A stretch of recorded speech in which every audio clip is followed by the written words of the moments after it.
Bonjour à tous les amis, j'espère que vous allez bien. Donc on se retrouve dans une nouvelle vidéo. Donc j'attendais qu'il fasse un peu plus beau pour vous faire une vidéo pour la lumière, etc. L'hiver était long, donc là c'est super qu'on a des nouveaux éclaircissements. Donc aujourd'hui je vous ai préparé une petite vidéo qui sera sur le thème de la verticalité progressive et je vous ai préparé 3 exercices progressifs justement vers cette verticalité. Vous comprenez que le but de la réadaptation, c'est de pouvoir faire des mouvements dynamiques, de pouvoir répondre à toutes les exigences environnementales et donc être capable d'être plus adaptable selon le contexte, mais que dans une réadaptation, je vous ai dit, il y a des étapes, que ces étapes, comme toujours, c'est le relâchement, le renforcement et la réadaptation. Mobilisation, activation, intégration. Et donc on va viser de l'hypertrophie puis de l'hypertrophie fonctionnelle. Comme toujours, il faut être mobile avant d'être fort, qu'il nous faut le contrôle, et quand on parle de contrôle, on parle de contrôle moteur, et que seulement quand j'ai le contrôle, je peux amener de la stabilité, et seulement quand j'ai la stabilité, je peux avoir ma liberté du mouvement, et donc un mouvement libre et coordonné. Donc ce qui va manquer, c'est pas tant la force, c'est surtout la coordination. Vous voyez, moi j'ai l'habitude d'avoir des sportifs parfois à haut niveau, d'accord, et, et c'est des gens qui sont très forts, qui ont des bonnes conditions, mais parfois ils vont avoir des contrôles qui vont être potentiellement pathogènes. Parce que, rappelez-vous, quand vous renforcez une chaîne musculaire, c'est toujours au détriment d'une autre. Quand vous renforcez une chaîne musculaire, c'est toujours au détriment d'une autre. Et donc ce qu'on va voir chez les sportifs, comme chez les sédentaires, ça peut être ce qu'on appelle un faux dos plat. D'accord ? Et le faux dos plat, c'est quelque chose que j'arrive à hypothétiser quand je vois les gens. Un faux dos plat, je vous ai dit, c'est une illusion posturale. C'est le caméléon du rachis. C'est-à-dire que j'ai des érecteurs du rachis et des paravertébraux qui sont tellement hyperactifs parce que j'ai pas de centralisation, j'ai pas de stabilisation centrale au niveau du corps, que je vais effacer, je vais gommer cette lordose lombaire et je vais avoir souvent une fixation thoracique avec. Donc c'est pour ça que je vous ai dit, c'est super important d'être mobile avant d'être fort. Et ce qu'on va avoir aussi chez les sportifs, mais pas que, parce que quand on parle de douleur, on parle souvent malheureusement de déséquilibre asymétrique, c'est une diagonale qui est dominante. Vous savez, chaîne croisée, adducteur oblique, grand dorsal fessier. Ces putains de chaînes croisées et qu'on est sur des diagonales de force. Et qu'il n'y a pas vraiment de latéralisation simple dans le cerveau. On est sur de la synergie interne et on est sur de la diagonale de force. Et donc ça doit être super coordonné. Parce qu'on a toujours ce putain de transfert de force entre le haut et le bas du corps. Sacro-iliaque, grand dorsal, je vous ai dit, qui fait les mouvements synchronisés avec le grand fessier. Et la charnière thoracolombaire qui va faire ce transfert de force. Et le transverse qui va faire ce transfert de force. Et comme je vous ai dit, la sacro-iliaque. Et si la sacro-iliaque c'est le pivot central des syndromes croisés, c'est pas pour rien. C'est parce que vraiment vous êtes sur un carrefour postural au niveau du bassin et que c'est le bordel. Ça monte, ça descend, ça monte, ça descend, aussi bien sur les chaînes myofaciales que sur les chaînes neurophysiologiques. Vous avez vraiment toutes ces chaînes ascendantes et descendantes qui montent et qui descendent, qui passent dans le bassin. C'est pour ça que vous allez avoir des compensations ascendantes et des compensations descendantes. Et qu'il faut avoir une vision vraiment en 3 dimensions. Et j'irai même plus loin, j'irai même en 4 dimensions. Avec tout le côté hormonal, cognition, neuromotricité, etc. multidimension qui ne se voient pas. Et qu'on est sur quelque chose de très subjectif au niveau de la sensation, mais qui est tout à fait réel. Et donc, quand on parle de réadaptation, on devrait viser la qualité de la sensation et la qualité de la contraction. Meilleure est ma sensation, meilleure est ma spatialisation. Meilleure est ma contraction, seulement là, le relâchement de mon muscle sera durable. Vous comprenez ? Vous savez, il y a une étude récente qui est sortie en 2025, d'accord, qui nous montre qu'il n'y a aucun bénéfice net sur la douleur chronique qui a été prouvé sur la kétamine. C'est que moi, je suis habitué à voir ce qui sort, ce qui se passe, surtout le taux d'efficacité au niveau des randoms, au niveau des études, comment ça se passe. La kétamine, c'est zéro, d'accord ? C'est zéro. Et pourtant, dans les centres antidouleurs, ça fait fureur. Alors qu'il n'y a aucun bénéfice net qui a montré qu'il y avait un intérêt là-dedans. comme la RTMS. La RTMS, il y a un effet qui est prouvé par contre sur la douleur, qui peut être intéressant pour faire descendre l'hypervigilance, pour amener du mouvement. Mais tout ceci, écoutez bien ce que je vais vous dire. Toutes les méthodes qui peuvent soulager les douleurs ne sont que des modulateurs. C'est-à-dire que le seul élément causal de la douleur, c'est le mouvement. Et donc c'est sur lui qu'il faut agir. C'est-à-dire que la douleur, c'est un frein à l'apprentissage. Donc il va falloir juste trouver de quoi ouvrir ces fenêtres thérapeutiques pour faire le vrai travail qui est le mouvement. Le reste, ça ne nous intéresse pas, peu importe la manière.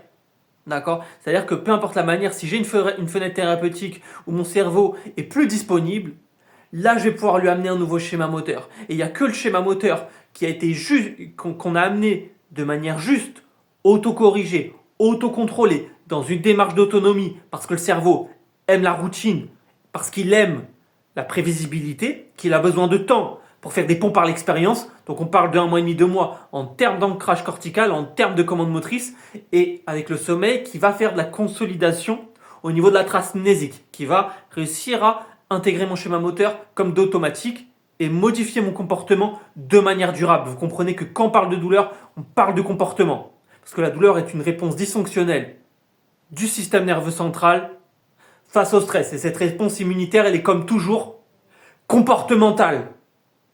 Donc au bout d'un moment, il serait intéressant de regarder qu'est-ce qui marche et qu'est-ce qui ne marche pas. Et se poser la question qu'il faut la stratégie la plus cohérente et la plus efficace possible. Et donc la stratégie, elle dépend de l'étiologie. Les mouvements ne peuvent pas être génériques. Souvent, le genre de questions que je reçois, c'est là, j'aime bien faire de l'eau, j'aime bien faire de la piscine, j'aime bien faire ci, j'aime bien faire l'aquagym. Le souci, c'est que ce n'est pas un schéma moteur que je vais pouvoir reproduire sur la terre ferme. Quand on parle de douleur chronique, le corps a besoin d'apprendre à stabiliser, pas à flotter. Et l'autre souci, c'est que l'eau nous donne des repères proprioceptifs et gravitaires qui sont inexacts et faux, qui vont m'empêcher de récupérer cette musculature profonde, cette centralisation au niveau du centre. Vous comprenez ?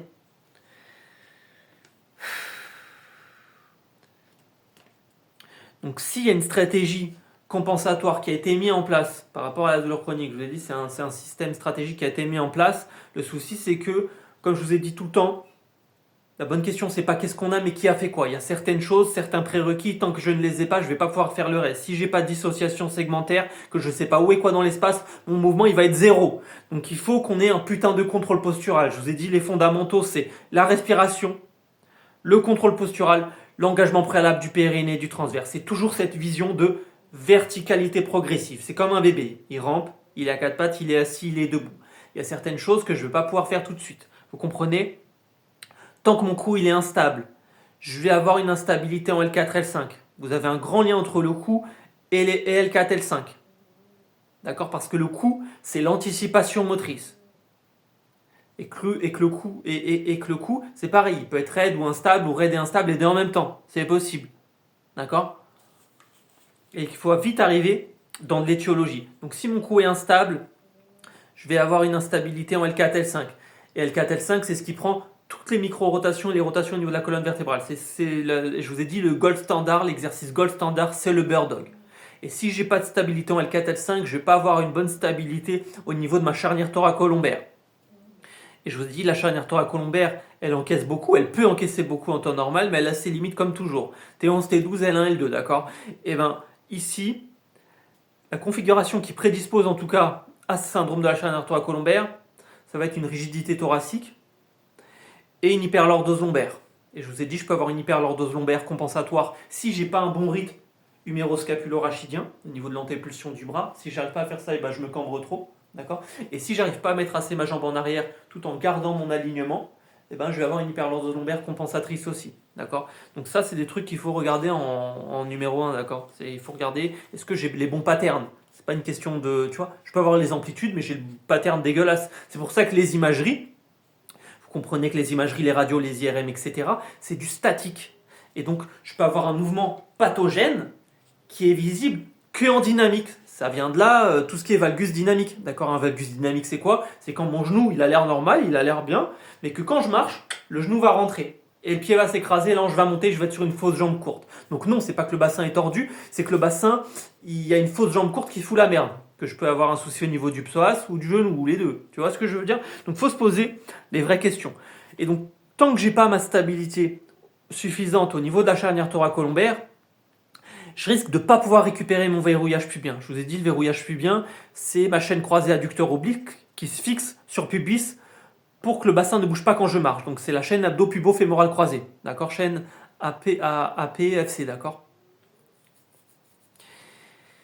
Et, et donc vous avez besoin de cette coordination adducteur oblique qui est ultra importante, d'accord? C'est ce qui va vraiment me permettre d'avoir cette stabilité au niveau du bassin. Et vous comprenez que le bassin, c'est le châssis, les hanches, c'est les suspensions. Et donc le souci, c'est que tant que j'ai pas ce verrouillage pubien au niveau des adducteurs, je vais pas pouvoir faire du side plank, du gainage latéral, du gainage sur le côté. Et le souci, c'est que tant que je ne peux pas faire mon gainage sur le côté, je vais pas pouvoir corriger les déséquilibres musculaires asymétriques. Vous comprenez que le gainage latéral, c'est le gainage qui corrige les déséquilibres musculaires asymétriques. Et donc, c'est pour ça que le verrouillage pubien il est super important. Et donc, après seulement que je vais pouvoir récupérer mon verrouillage pubien, là, je vais pouvoir travailler debout de manière plus exigeante. C'est-à-dire que debout, moi, en début de prise en charge, je vais plutôt conseiller du kickback debout ou de l'adducteur slide que je vais vous montrer aujourd'hui. D'accord? C'est-à-dire que je glisse pour mon adducteur long. D'accord? Voilà, donc et vous comprenez, c'est qu'il faut aller vers la verticalité progressivement pour pas vous faire mal, parce qu'il faut pas oublier que la charge de la gravité au niveau de la compression verticale, il faut pouvoir se la porter. Et donc tant que je tremble au sol et que mon gainage il n'est pas parfait, je sais que debout je vais pas être au top. D'accord? Donc réfléchissez à ça. Donc je vous ai mis 3 exercices simples de verticalité progressive. Donc le premier que je vous conseille, qui est très très doux, d'accord, c'est un adducteur glide. En fait, vous allez vous servir d'un slide, c'est-à-dire que vous allez glisser. Donc vous pouvez prendre un slide comme ça pour faire glisser votre pied, ou sinon vous voulez pas vous faire chier, vous prenez un petit torchon comme ça, vous le posez ici, vous le mettez ici, vous restez aligné, vous pouvez le faire devant un miroir si vous voulez, tu vois. Hop.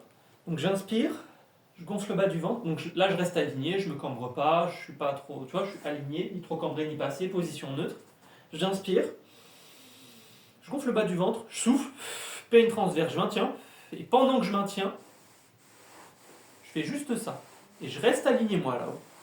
Et là je travaille mes adducteurs longs, sans mettre de poids sur mon dos, tu vois, c'est relativement light. Donc ça vous pouvez le faire en parallèle d'un squeeze au niveau des adducteurs, avec le ballon et je serre, d'accord? Une transverse, je maintiens. Et là, vous y allez. D'accord? Ok? Donc vous pouvez faire 10 mouvements, 3 fois par côté, par exemple. Il n'y a pas de règle. D'accord?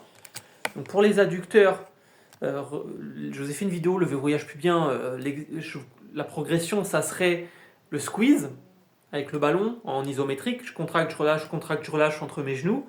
Celui-là, vous pouvez le faire, il est très light aussi. Vous allez chercher vos adducteurs longs, qui sont souvent hypertoniques quand il y a une prédominance des quadriceps. Et après, ça sera le Copenhague. D'accord? Le Copenhague, plutôt qu'avec un banc ou une chaise, comme on a l'habitude de le voir, plutôt avec une brique de yoga. Et donc, vous mettez votre brique de yoga au niveau du genou, et puis après le tibia, et après le pied. Donc, vous voyez, c'est une sorte de gainage latéral, et vous mettez la brique de plus en plus loin, et ça sera de plus en plus dur. D'accord? Donc, deuxième exercice de verticalité progressive qui est super intéressant, c'est le split squat. Donc, le split squat, il est très intéressant. Je me mets comme ça, je mets un pied devant, un pied derrière. Donc là, je me mets sur la pointe de mon pied derrière, et je me penche pas en avant, je me penche pas en arrière. Je fais une sorte de fente si tu veux, mais je mets mon poids sur l'avant-pied et sur l'arche latérale. Voilà, je vous ai fait une vidéo sur le pied, le poids doit aller sur l'avant-pied et l'arche latérale, d'accord? Et je fais juste une petite fente, tu vois, et je reste aligné, moi. Tu vois? Et je reste aligné. Vous pouvez même vérifier votre alignement si vous voulez. Hop, je prends mon bâton, et là, je fais une petite fente. Tu vois? Et imaginez que vos pieds, c'est comme un ciseau. C'est comme si vous rapprochez vos deux jambes comme un ciseau. Ayez cette vision mentale dans votre tête. Tu vois? C'est vraiment ça qu'on cherche. C'est vraiment cette sensation de comme un ciseau. Tu vois? voyez, c'est vraiment tout petit. Et vous changez de côté. Je suis sur l'avant-pied derrière, je suis devant ici, je ne me penche pas en avant, pas en arrière, je fais une petite fente. Et j'imagine que je suis comme un ciseau. Mes jambes, c'est comme un ciseau, ça se ferme. Tac. Ça, c'est très très bien pour la verticalité progressive. D'accord. Dernier exercice, c'est le bâton, c'est un hip hinge mais modifié. Donc la seule règle, c'est d'avoir votre bâton ici. Et il faut que, si vous voulez, il y ait 3 points de contact. La tête, le milieu du dos et le sacrum. D'accord. Vous mettez comme ça. Et le but, c'est de vous pencher en avant. Donc vous pouvez plier un peu les genoux. D'accord.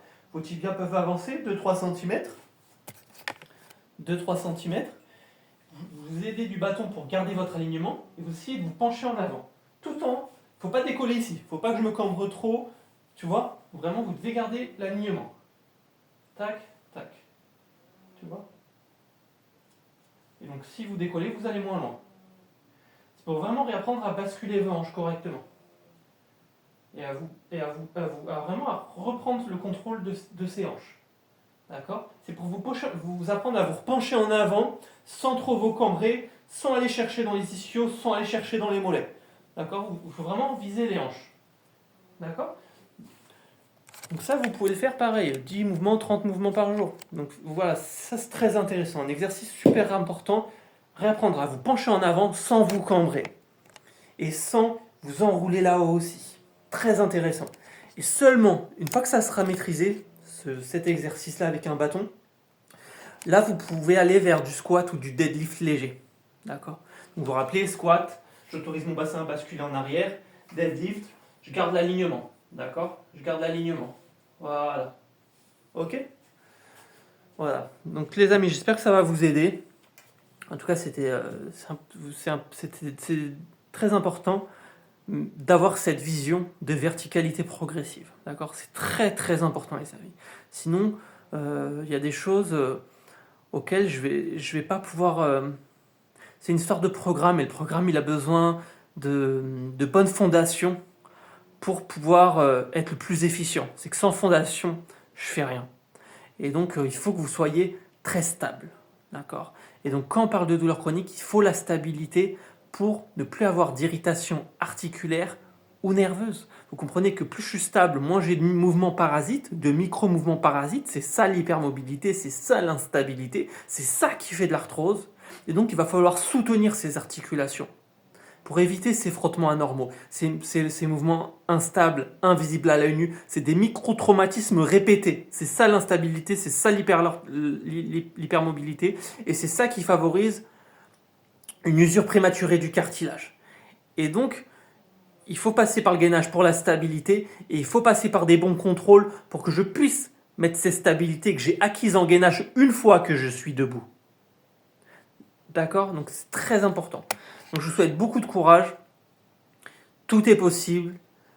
Et voilà. Et comme toujours, le meilleur kiné, c'est vous. Et donc je vous invite, comme toujours, à vous mettre dans une démarche d'autonomie. Parce que le corps, si on lui donne ce qu'il veut, il va répondre. S'il ne comprend pas, comme toujours, c'est qu'il ne comprend pas ce qu'on essaye de lui faire apprendre. C'est qu'il n'a pas les bonnes informations, donc le cerveau ne peut pas répondre ce qu'il a besoin. Ce qu'il veut surtout, vous comprenez, c'est toujours pareil. C'est apprendre à apprendre pourquoi ça ne marche pas ou pourquoi ça marche. Et orienter la stratégie de manière la plus cohérente possible. D'accord, avec une routine simple. Voilà, il faut une routine simple. Moi, je dirais 20 minutes, une demi-heure par jour maximum, c'est très bien. Ce qui compte, c'est la régularité. Tu vois, la clé de la réadaptation, c'est la répétition. C'est pas forcément l'intensité, c'est la répétition. Le cerveau, il a besoin de faire de ponts par l'expérience. Et plus cette expérience sera positive émotionnellement et qualitative en termes de sensations périphériques, mieux ce sera. Vous comprenez que la douleur chronique, c'est une dissociation cognitive et que j'ai pas de bonnes sensations périphériques. Et donc, mon cerveau, il sent qu'il y a un truc qui va pas bien et donc il est en PLS. Il n'arrive plus à avoir une bonne représentation mentale de lui-même au niveau des cartes corticales, d'accord. Dans votre cerveau, vous avez comme toujours cet homunculus. C'est que la douleur, elle a fait que le cerveau s'est mélangé les pinceaux et que je ne sais plus où est quoi dans l'espace et qu'est-ce qui fait partie de moi. Donc votre cerveau, il faut l'aider à reprendre des bons contrôles. D'accord. C'est pour ça que je vous dis toujours, contrôlez votre posture avec un bâton, avec un mur, avec le sol, devant un miroir, auto-contrôlez-vous. Parce que tant que j'entretiens un mouvement pathogène et que je ne le remplace pas par un mouvement auto-contrôlé, auto-corrigé, mon cerveau ne va pas apprendre. D'accord? Et donc c'est pas qu'on peut plus, c'est qu'on a oublié. C'est toujours un problème de mémoire. Donc travailler avec votre corps, c'est très important, parce qu'on est beaucoup plus sensoriel que psychologique, mais travaillez surtout avec votre cerveau. Ayez conscience du mouvement que vous essayez de faire. Le mouvement, il suit 3 phases: intention, planification, exécution. Et donc tant que j'arrive pas à le planifier correctement, je vais l'exécuter n'importe comment. Et donc pour que je puisse le planifier correctement, il faut que je m'aide un peu. De faire du cinéma mental. Je vous invite à regarder des planches anatomiques pour essayer de visualiser le muscle que vous essayez de contracter. Ça va vous aider. Ou même à toucher le muscle que vous avez du mal à sentir pendant le mouvement. Et contrôler, même avec vos yeux, il se lance ou pas le transverse. Le quadrille a du retard ou pas. C'est lui que je veux, c'est pas un autre. D'accord? Et voilà, soyez patient. Faites-vous confiance. Et je vous souhaite, comme toujours, les amis, beaucoup de courage. Donc, n'hésitez pas à vous abonner, à liker, à partager. C'est avec plaisir. Je vous remercie de votre soutien et de votre suivi. Et comme toujours, je vous souhaite bons exercices, les amis.